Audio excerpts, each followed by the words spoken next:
बिस्मिल्लाहिर्रहमानिर्रहीम। अस्सलाम वालेकुम डियर स्टूडेंट्स। उम्मीद है बेटे आप सब खैरियत से होंगे और घर रहकर अपने नॉलेज को डे बाय डे इम्प्रूव कर रहे होंगे। जैसा कि आपको पता है कि ऑनलाइन क्लासेस का सिलसिला हमारा जारी है और हम कोशिश कर रहे हैं कि जल्द अज जल्द जो है वो सिलेबस के कंप्लीशन की तरफ बढ़ें ताकि हमारा जो वेरिएबल जो हमारे लॉस है हॉलीडेज़ की सूरत में वो भी कवर अप हो सके और हम अपने जो कीमती वक्त है उसको भी जो पूरा कर सकें। तो चैप्टर नंबर 8 जो है वो हमारा जारी है, बड़ा इंपॉर्टेंट चैप्टर है और ये पूरे का पूरा जो है वो सिलेबस में शामिल है। तो आज हम जो नेक्स्ट टॉपिक डिस्कस करने जा रहे हैं वो एक पॉइंट हमारा जो है वो लास्ट टॉपिक में रिमेनिंग था in the preparation of alkenes में। तो अल्कीन्स के आज हम प्रिपरेशन जो रिमेनिंग है वो भी डिस्कस कर लेंगे और उसके बाद इसके रिएक्शंस की तरफ भी मूव करेंगे। तो प्रिपरेशन में देखें बेटे, सबसे जो लास्ट हमारा मेथड रिमेनिंग है that is electrolysis of salts of di carboxylic acid और इस मेथड का नाम है कॉब्स इलेक्ट्रोलाइटिक मेथड। इस नाम से आप पहले भी फेमिलियर हैं और मैंने उस वक्त भी ये बताया था कि आप इस मेथड की मदद से जो है वो प्रिपेयर कर सकते हैं अल्केन भी, अल्कीन भी और अल्काइन भी। तो आज हम अल्कीन इससे प्रिपेयर करेंगे और इसमें जो हमने रिएक्टेंट बेटे लेना है that is salt of di carboxylic acid. Di carboxylic acid वो होता है जिसमें दो कार्बोक्सिलिक ग्रुप्स हों। तो ये सोडियम सक्सीनेट या डाई सोडियम सक्सीनेट ये सक्सीनिक एसिड का सॉल्ट है।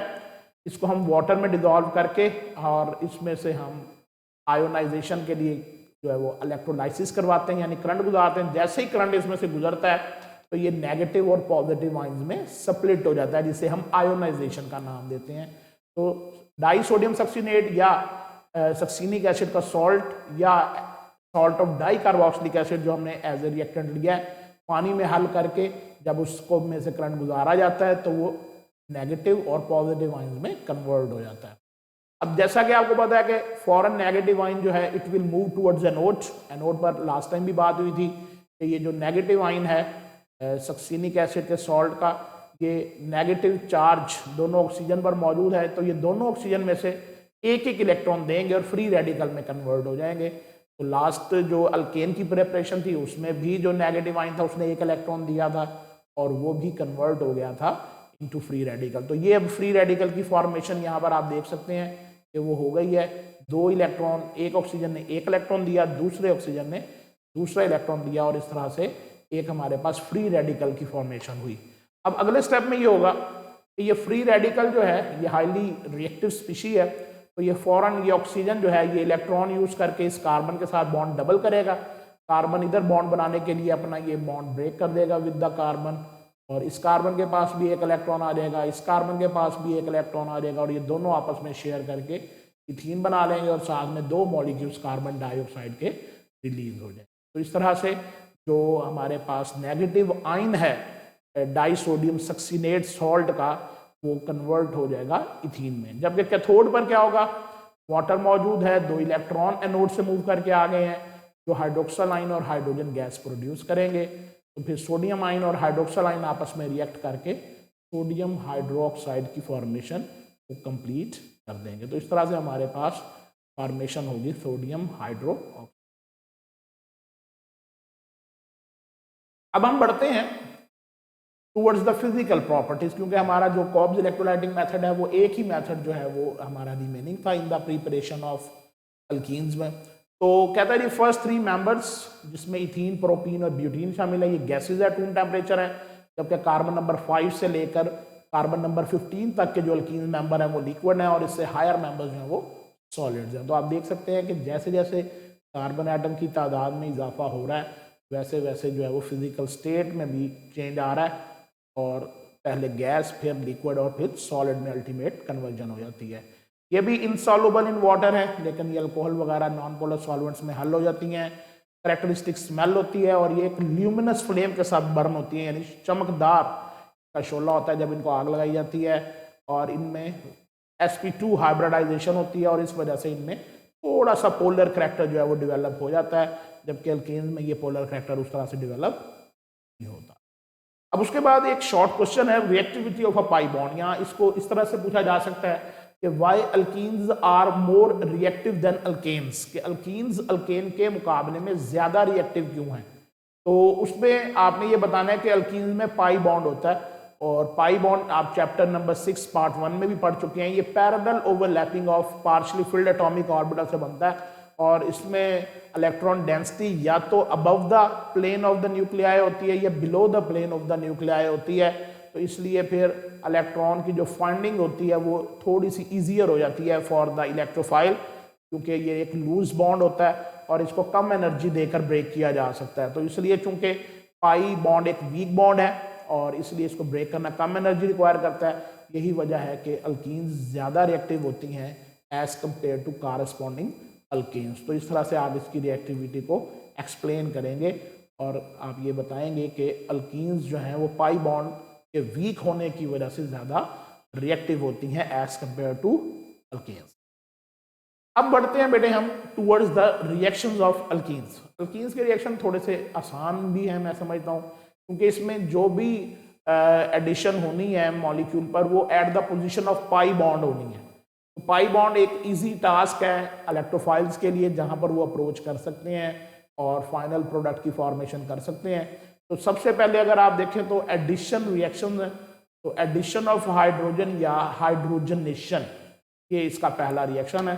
तो अल्कीन्स में भी जब आप हाइड्रोजन ऐड कर देंगे तो वो कन्वर्ट हो जाएंगी अल्केन्स में, क्योंकि सिंपल सी बात है कि इनमें 2 हाइड्रोजन कम होते हैं कॉरेस्पॉन्डिंग अल्केन्स से। जब आप 2 हाइड्रोजन इनमें ऐड कर देंगे तो ये अल्केन्स में कन्वर्ट हो जाएंगे और पाई बॉन्ड खत्म हो जाएगा।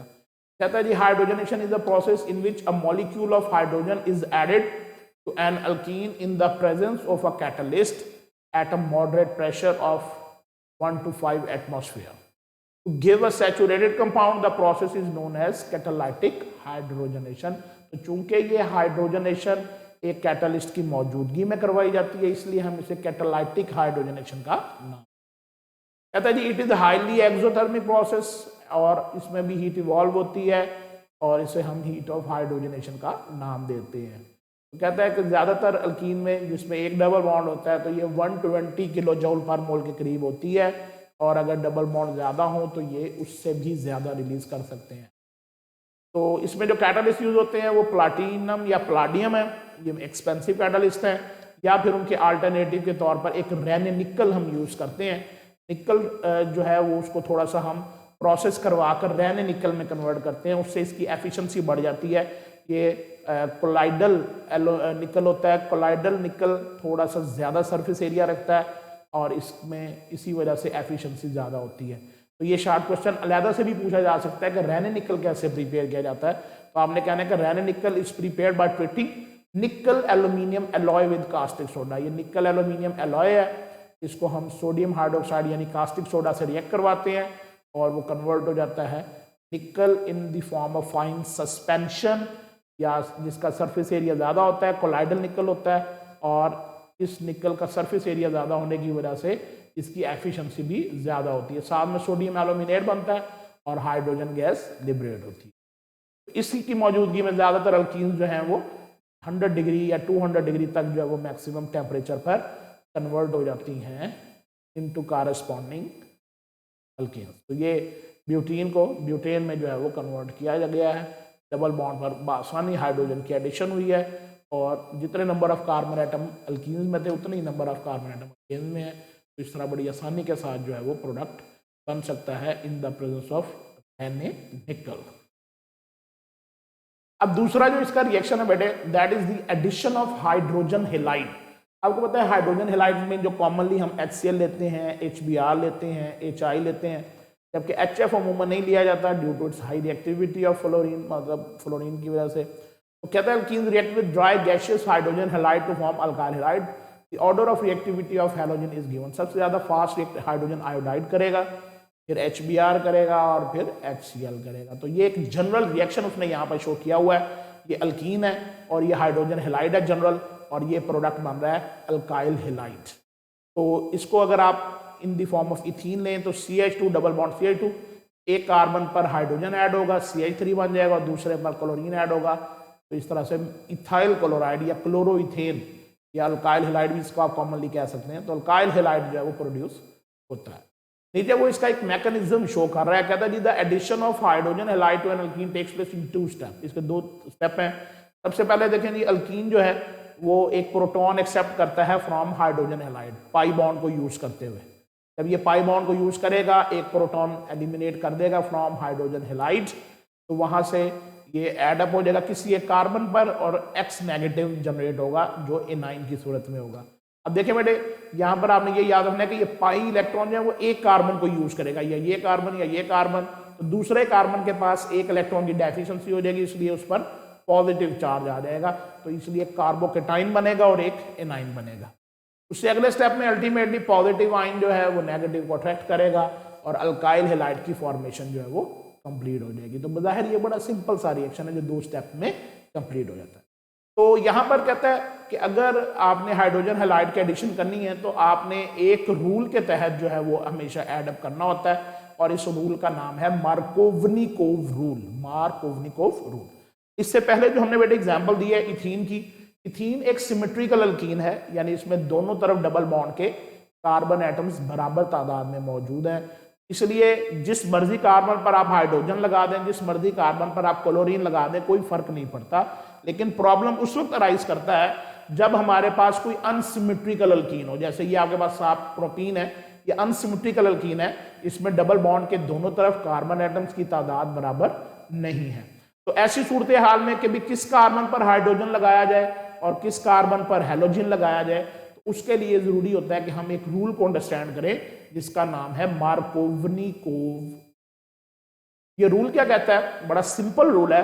कहता है कि अगर आप एक अनसिमेट्रिकल रिएजेंट जैसे HBr है, HI है, या कोई और ऐसा अनसिमेट्रिकल रिएजेंट है, उसको आप एक अनसिमेट्रिकल अल्कीन पर ऐड करते हैं, तो जो नेगेटिव एंड है, यानी जैसे इस केस में Br नेगेटिव एंड है, negative end move to the carbon which has more number of which have less number of hydrogen. Negative portion उस कार्बन पर जाता है जहां पर पहले से हाइड्रोजन की तादाद कम है। जैसे इन 2 कार्बन में अगर आप देखें तो इस कार्बन पर हाइड्रोजन की तादाद कम है, तो ये Br जो है वो इस कार्बन मूव करेगा और हाइड्रोजन उस कार्बन में मूव करेगा जिसमें पहले से हाइड्रोजन की तादाद ज्यादा है। तो हमारे पास ये जो प्रोडक्ट बनेगा ये 2 ब्रोमोप्रोपेन बनेगा, यानी ब्रोमीन हमेशा कार्बन नंबर 2 पर ऐड होगी, कार्बन नंबर 1 पर नहीं होगी, क्योंकि ये अकॉर्डिंग टू मार्कोवनिकोव रूल नहीं है, जबकि ये product according to Markovnikov rule है। तो दोबारा इस बात को समझें कि जब एक अनसिमेट्रिकल अल्कीन हो, अनसिमेट्रिकल क्या होती है?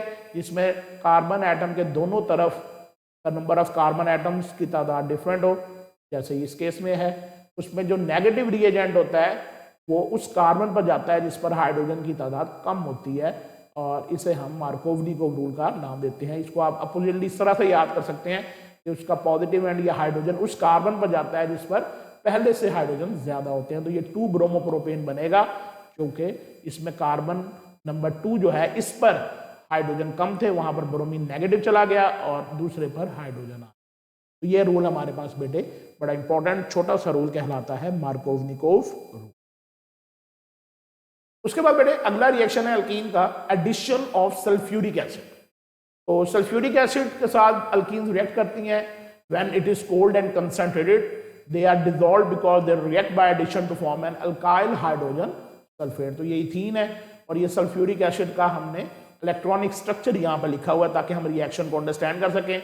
वही पाई इलेक्ट्रॉन जो है वो इस हाइड्रोजन को अटैक करेगा और remaining portion as a negative ion इससे अटैच होकर इथेन हाइड्रोजन सल्फेट की फॉर्मेशन करेगा या इथाइल हाइड्रोजन सल्फेट की फॉर्मेशन करेगा। तो उसके बाद these alkyl hydrogen sulphates on boiling with water decompose to give corresponding alcohol. तो जब इनको वाटर के साथ आप बॉयल करते हैं तो वाटर दोबारा सल्फ्यूरिक एसिड प्रोड्यूस कर देता है और ये खुद कन्वर्ट हो जाते हैं अल्कोहल्स में। तो आप यूं भी कह सकते हैं कि एडिशन ऑफ सल्फ्यूरिक एसिड का असल मकसद है ही अल्कोहल्स प्रिपेयर करना, जिसमें सल्फ्यूरिक एसिड समझे रिएक्शन को कैटलाइज करता है कि रिएक्शन को एक्सेलरेट करवाया और खुद फिर वाटर के साथ रीजनरेट हो गया और एंड प्रोडक्ट जो है वो अल्कोहल की फॉर्मेशन हो गई। तो इस तरह से वो सवाल जब पूछेगा, वो हो सकता है सल्फ्यूरिक एसिड का आपको हवाला ही ना दे, वो आपको ये कह सकता है convert ethene into ethyl alcohol. तो आप कैसे करेंगे? आप कहेंगे जी ethene can be converted into ethyl alcohol by the reaction with sulfuric acid and water where sulfuric acid catalyze the reaction। वो कैटालाइज उसको एक दफ़ा इथाइल हाइड्रोजन सल्फेट में कन्वर्ट करता है और वाटर के साथ बॉयल करने पर वापस रीजनरेट हो जाता है। तो इस तरह से ये रिएक्शन ओवरऑल वाटर को ऐड करता है इन द प्रेजेंस ऑफ सल्फ्यूरिक। उसके बाद बेटे नेक्स्ट हमारे पास रिएक्शन है एडिशन ऑफ हैलोजेंस। हैलोजेंस का एड अप होना।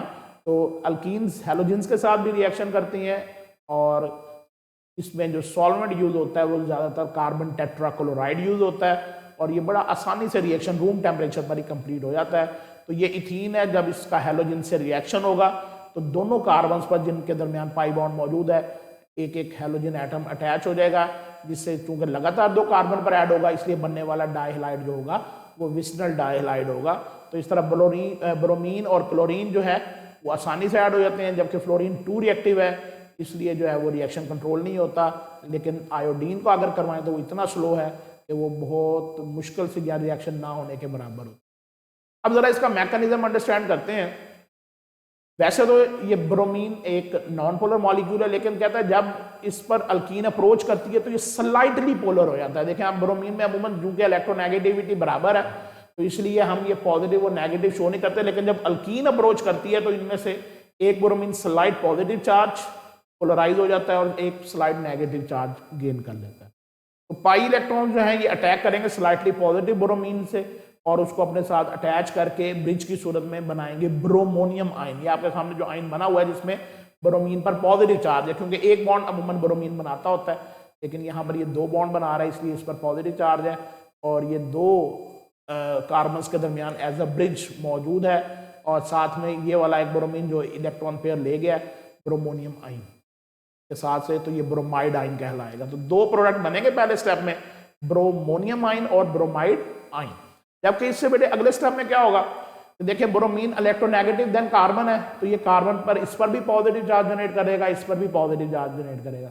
अब ये Br नेगेटिव के पास ऑप्शन है कि वो चाहे तो इस कार्बन पर अटैक करे, जब वो इस कार्बन से बॉन्ड बनाएगा तो ये बॉन्ड वापस ब्रोमीन पर शिफ्ट हो जाएगा। अगर वो दूसरे कार्बन पर अगर करता है फिर तो ये ब्रोमीन इस कार्बन के साथ आ जाएगा। तो हमारे पास एक ट्रांस प्रोडक्ट बनेगा क्योंकि ब्रोमीन के पास चांस ही बैक साइड से अटैक करने का है, वो इस साइड से अटैक कर ही नहीं सकता। तो इस तरह हमारे पास 1,2 डाई ब्रोमोइथेन की फॉर्मेशन होगी और इसमें ये ध्यान में रखें कि चूंकि दरमियान में सिंगल बॉन्ड है तो इसलिए सिस और ट्रांस की ज़्यादा अहमियत नहीं है, लेकिन बहरहाल जब ये प्रोडक्ट बनेगा at the time of formation तो वो एक ट्रांस प्रोडक्ट होगा। अदरवाइज हम ये पढ़ चुके हैं कि ट्रांस के लिए डबल बॉन्ड होना जरूरी है। तो बहरहाल ये जब बनेगा प्रोडक्ट तो ट्रांस होगा, लेकिन सिंगल बॉन्ड के साथ सिस और ट्रांस ज़्यादा अहमियत के हामिल नहीं होते। तो इस टेस्ट को वो कहते हैं जी it is use for the detection of double bond. Detection कैसे होगी बेटे, कि ब्रोमीन का कलर होता है रेडिश ब्राउन और जब वो फाइनल प्रोडक्ट में कन्वर्ट हो जाएगा तो उसका कलर डिस्चार्ज हो जाएगा, तो हमें फ़ौरन पता लग जाएगा कि ब्रोमीन का रिएक्शन हो गया है और वो रेडिश ब्राउन से कलरलेस सिचुएशन में चला गया है।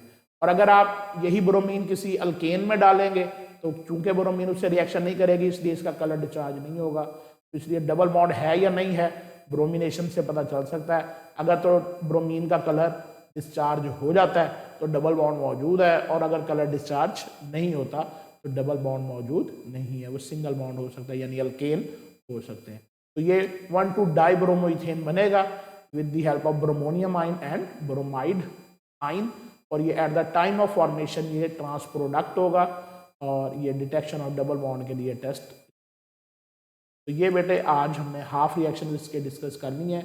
इंशाल्लाह इससे जो हमारा नेक्स्ट लेक्चर होगा उसमें रिमेनिंग हाफ जो रिएक्शन हैं वो डिस्कस करेंगे और अल्कीन्स को हम एंड करेंगे अगले लेक्चर में। इसको अच्छी तरह तैयार करें, खूब मेहनत से पढ़ें, अपना ख्याल रखें। अल्लाह हाफिज़।